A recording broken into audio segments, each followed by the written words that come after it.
Is hearing me. Hello, everybody. No. Is the microphone working? Everybody hearing me? Yeah? Or is that suffice? Does that suffice? Maybe better without a microphone, huh? Okay.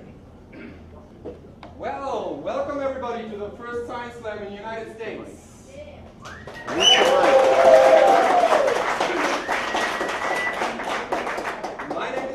I will be the host tonight, and I'm pretty excited to be here, and I hope we'll have a wonderful evening all together. So, yeah, I come from Germany. I work for Polycult, and we are doing science labs in many cities and quite a number of countries. And we're very excited to organize the first science labs in the United States for the Space Foundation. So,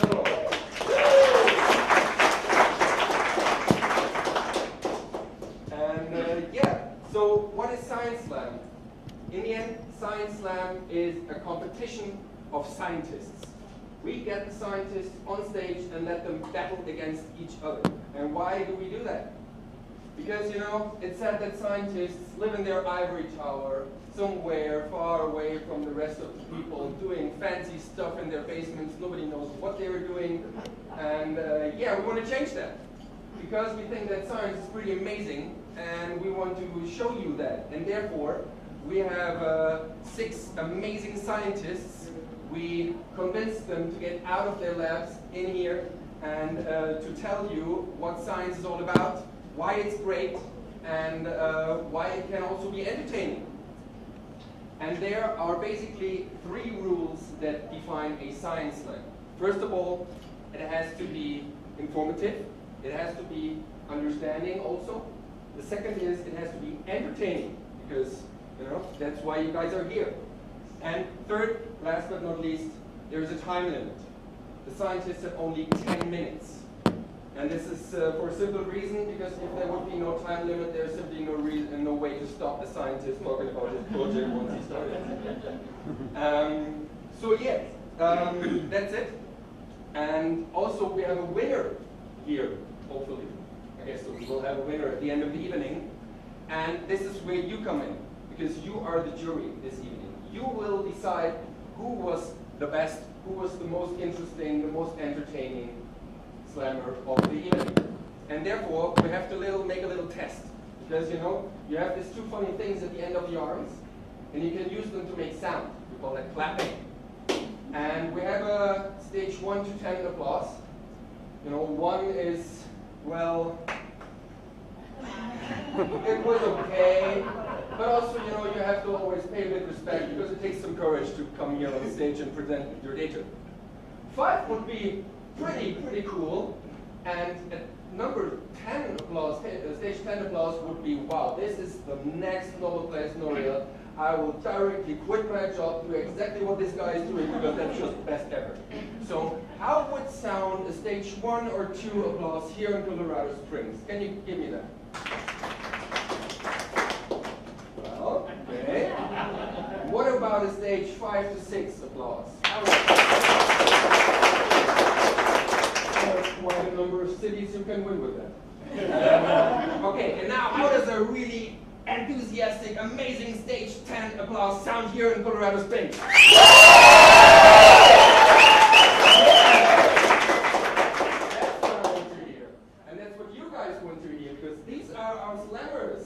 And, oops, I present them in the order they will talk. Number 1 will be Jim Paradise.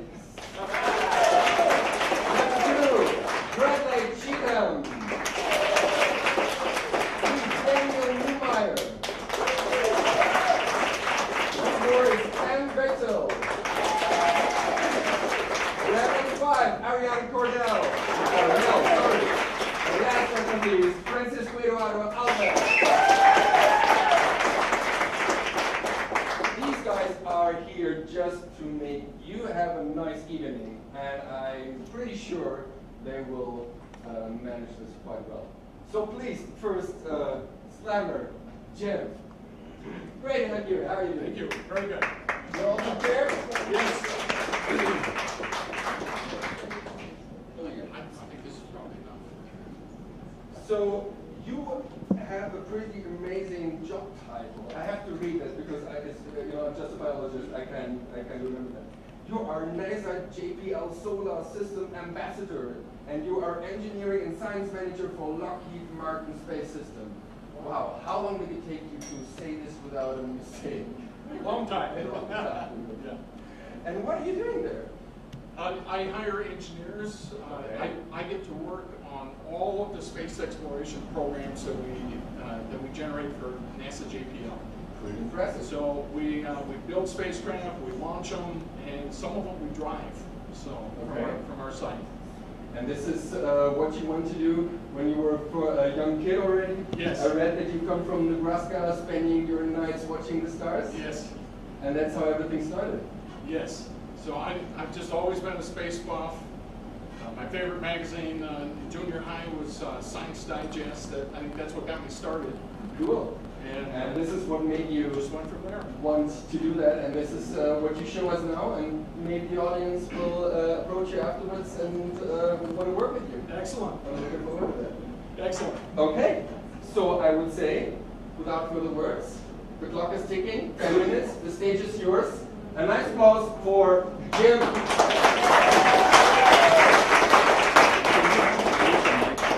Okay, so I would say, next one, I welcome Brad. Hi. Thank you. Hi, how are you? Good. Yourself? I'm perfect. Good. I'm in the United States, that's awesome. Yeah. A little wet, but it's Yeah, sometimes actually it changes quite a lot. That's pretty weird here in this town, but yeah. Anyway, I give you your presenter because I have only two hands. And what are you doing? So I'm a graduate student at the University of Colorado up the road in Boulder. So I hide in the basement of the ivory tower that you talked about, and I work all the time. And you're trying to climb up the stairs. I try, but they're really hard to climb. They don't let me up there. And what are you studying here? I study astrodynamics. I study how satellites move through space, and I like studying about how humans are going to get back into space from the U.S. Okay. And this is what you want to talk about today? Yeah, I have a couple slides here for everybody on home. And everybody afterwards will understand what astrodynamics is all about. We'll see. If I do a good job, we'll see. Yeah, we make a test, by the way, afterwards, Yeah. right? So, Take notes. yeah, exactly. Take notes. Okay, so I would say, you ready? I'm ready. Okay, stage is yours. Thank you. Time is ticking. Can you say that? We're taking it. Okay. And so yours, Brandon. Thank you so much. Hello, Daniel. Hello. How are you? Good to have you here. Good to be here. And you brought your lab coat, so you will juggle with bottles of acid here? Or? Yeah. Exactly. I'm looking forward to that. Yeah, absolutely. Yes. You studied geological science. What does that mean? And what does that have to do with space travel? I study rocks. So a lot of planets are made of rocks. So when we go out and we look at these planets, we want to see what type of rocks they're made of. So that helps us realize maybe where we came from. Where did we come from? Yeah, pretty cool. And is that what you're going to talk about today? A little bit. I'll talk a little bit about that, but we'll also talk about how we get out to some of those rocks because they're pretty far away. So walking is not possible? Walking's not going to happen. Not going to happen at all. So. Okay. And you will present us some other alternatives than just walking. Absolutely. I'm looking forward to that. So I give you the presenter. Okay. I give you the microphone. Okay, it's hold it quite close to the mouth. Yes, sir. And clock is ticking. Stage is yours. 10 minutes for Daniel.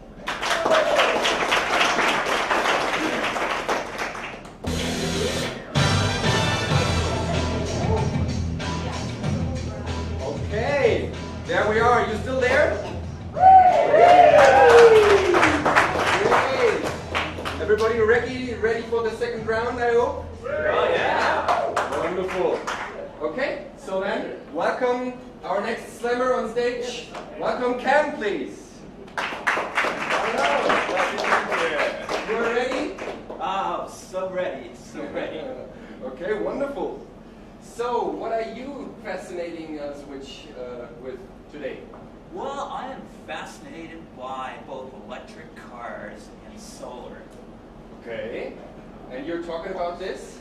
today? Indeed, yeah. I'm with an organization called the Drive Sunshine Institute, and we bring fleets of electric vehicles up to companies and have employees get behind the wheel, and then they buy them like hotcakes.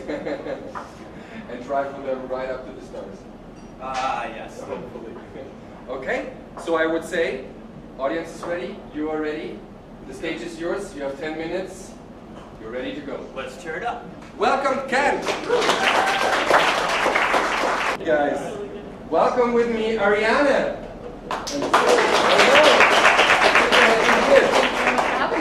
Great, this is an opportunity. Wonderful. So what are you wowing us with today? So I actually want to bring space down to Earth. I want to talk a little bit about space applications, but more specifically how we use space for disaster management. So you want to bring space down here. I figure that space is quite an human unfriendly environment, and you want to bring it down here? You sure that's good? Well, you know, I'll bring some of the technologies down here. Maybe that's to be more specific. Okay, okay. So, in order to do it, I give you the presenter. Your time is running. 10 minutes. Please, applause for Ariana.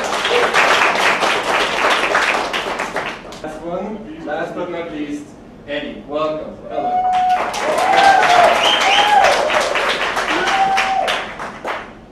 So, here's your presenter. And what are you going to do with the presenter? What are you talking about today? We're going to be talking about robots on space. How and why robots are a better alternative for space exploration than humans. Okay, but then my dream of becoming an astronaut will not come true if you guys send the robots up there. I'm highly against that. Well, robots are not a replacement in any way. That's not where I want to get. But there are things that astronauts can do, and there are things that robots can do. But with robots, we can reach a little further than what we are doing nowadays. Okay. And so you have 10 minutes to convince us about your point. And I would say these 10 minutes start now. Please, an applause. Stage is yours. Ready.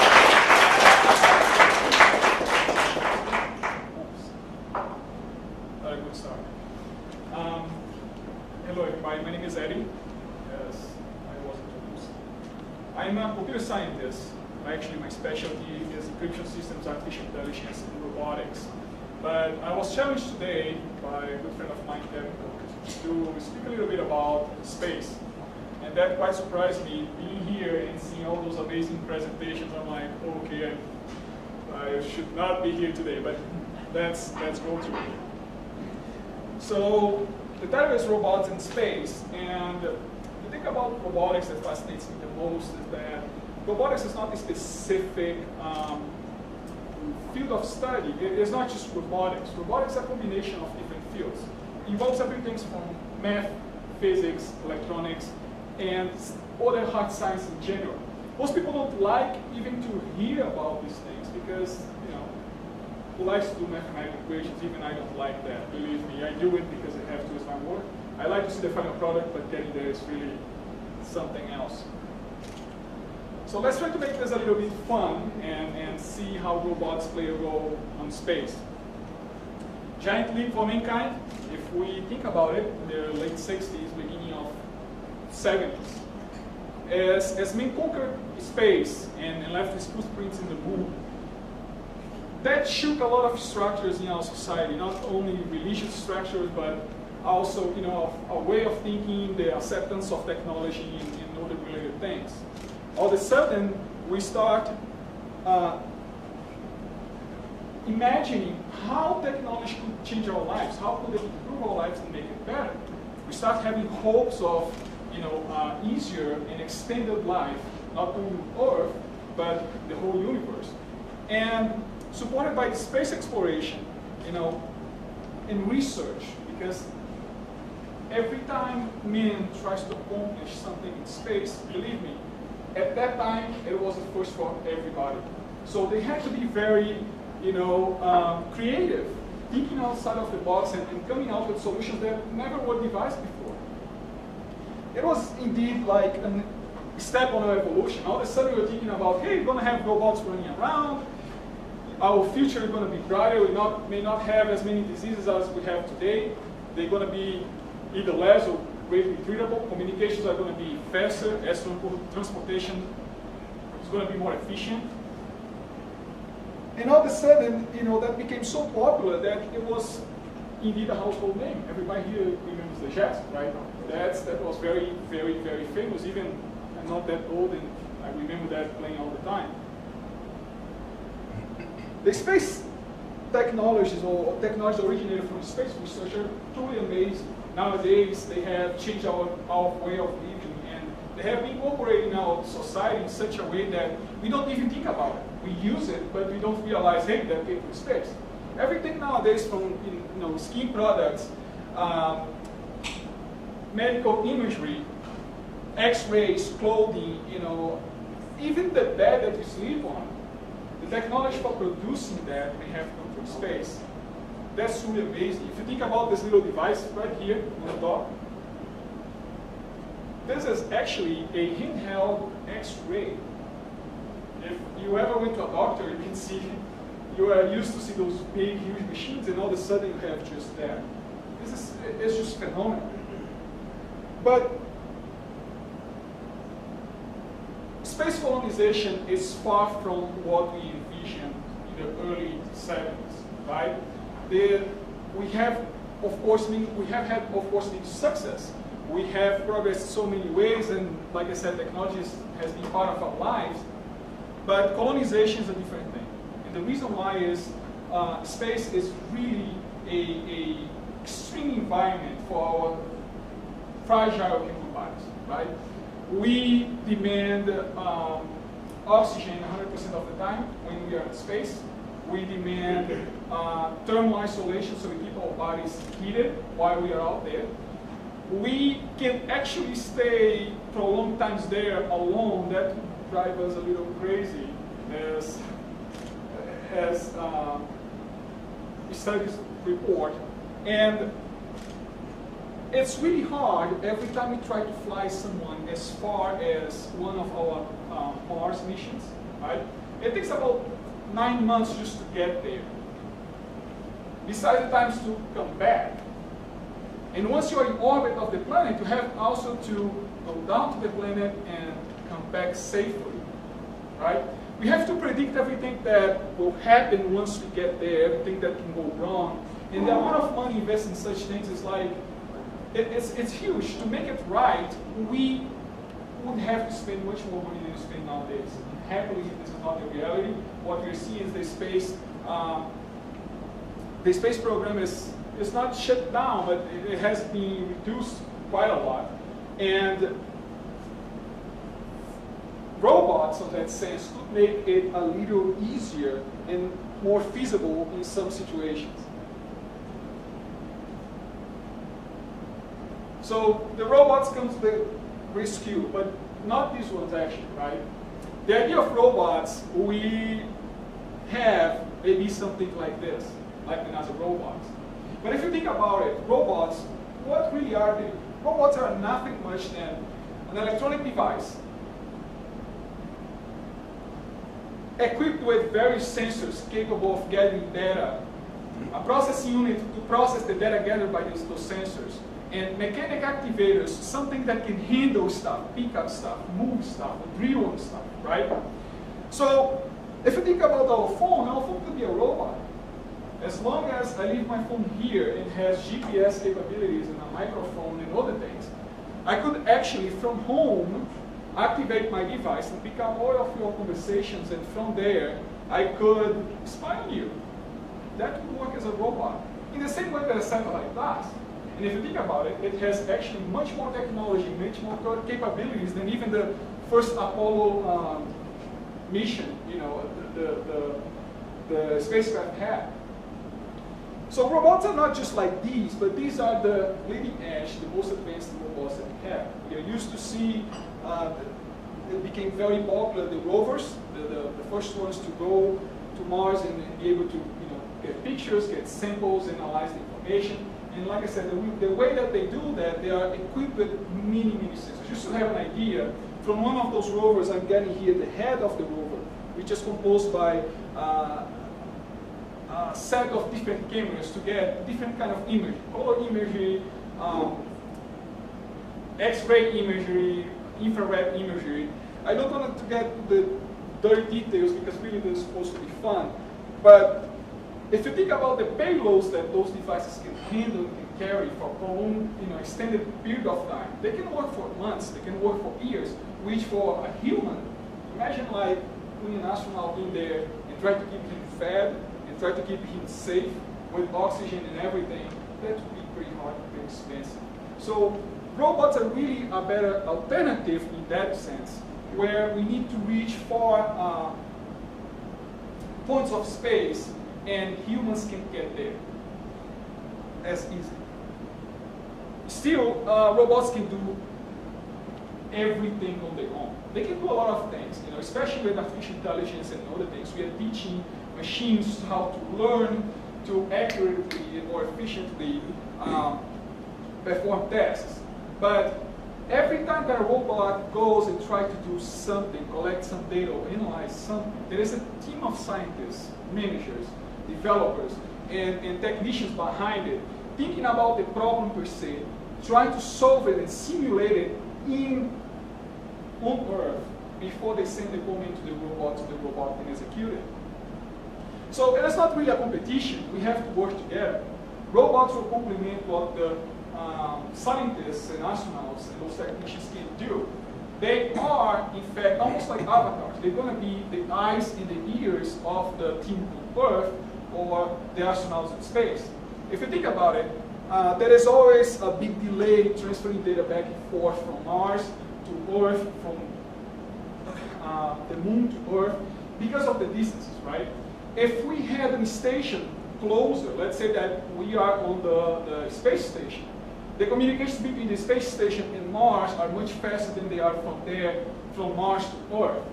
On that sense, collaboration becomes the key. For missions that on very hostile environments, instead of sending a human being there, we could be orbiting that planet or that asteroid or whatever we want to go to, and send instead a probe or robot in the place of a human being. And from the spacecraft, we would be able to gather the data, process the information, analyze it much faster than being on Earth. This is how the capability of the robots, the accuracy of performing tasks is very dependable on humans, but it's still making those machines fantastic alternatives for space exploration. Thank you very much.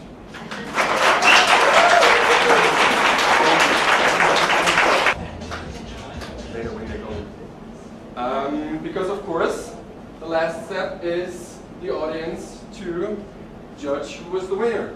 So, yes, exactly in the right order.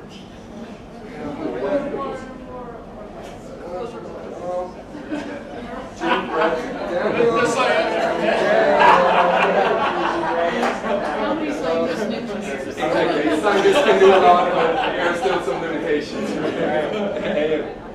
So, I will just, in order to make you guys remember, sum up a bit, and then I want you to applause for the slammers. And just in case you forgot how to do it, we were going to do a test again. So remember how it would sound in stage 1 or 2 applause here in Colorado Springs. How was that 5, 10, 5, 6 stage applause here? Okay. And what about a Supermax stage 10 applause? Still knowing how to do it. Great. So Jim was the first one. And Jim talked about his space exploration, and he gave us a quick tour through our solar system and beyond into Milky Way in the search for exoplanets. And if you guys think that he was the best of the evening, then please applause now. Okay,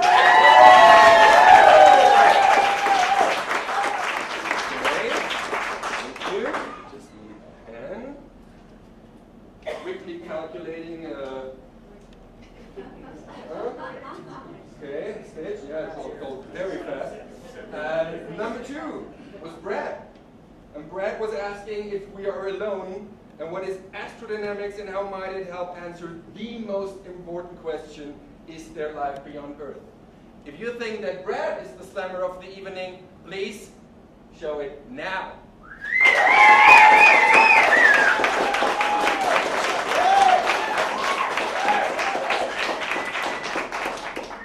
Okay, wonderful. The next one was Daniel. And Daniel was telling us something about the New Horizons mission to Pluto, and if it matters if it's a planet or not. And if you think that he would be the slammer of the evening, then please show it now.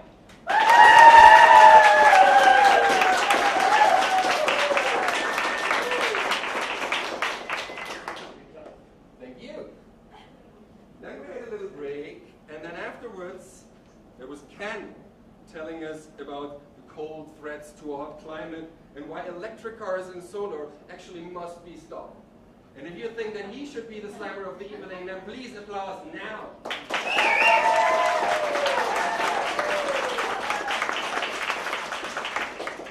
Okay, thank you. Next one was Ariana. And Ariana was talking about space applications for disaster management and how it's coordinated or not internationally. And if you think that she should be the slammer, or, well, slammerin, however you would say, of the evening, then please applause now.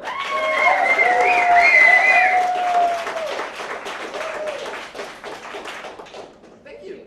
Girl power. Easy. And last but not least, Eddie was showing us something about how computer science relates to space technology using robotics. And if this convinced you and you think that he should be the slammer of the evening, then please go wild now.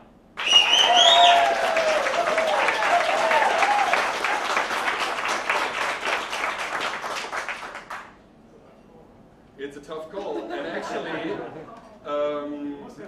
my inbuilt computer says that we have 2, and then I don't know this, the word for that in German it would be Stichwahl. So I would ask to come Brad and Eddie. You two, again, come front. And again, I would ask you, if you think that Brad should be the slammer of the evening, please show it now.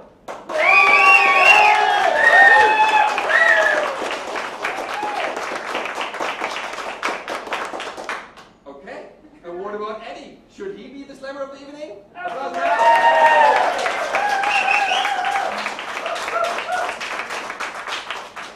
You guys give me a hard time, but I think, and hit me if I'm wrong, I think Bradley is our slammer of the evening. Congratulations! Congratulations! Now, I thank all of the slammers for participating. Thank you so much. And of course, I want to thank the guys that made all this possible. I want to thank Polycode. I want to thank, of course, the Space Foundation, especially Kevin Cook and wonderful Mindy Carroll for making all this happen. I want to thank, of course, the slammers, and last but not least, this wonderful audience. Thank you very much. Thank you.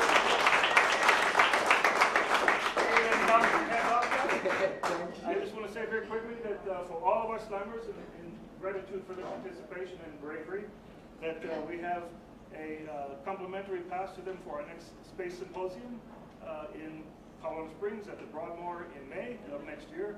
And for our top winner, we have a highly secretive bag of secret Space Foundation goodies. So congratulations. Excellent work. Thank you all.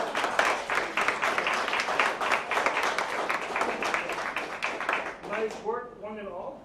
Bravery, and I will reiterate the fact that this is the, in fact, first science slam in the United States. Proud to say that the Space Foundation had a hand in this. Thanks again to Jochen.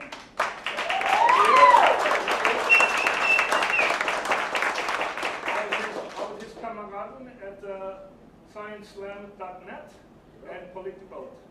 Thank you all for coming. Enjoy the evening. Safe journey home.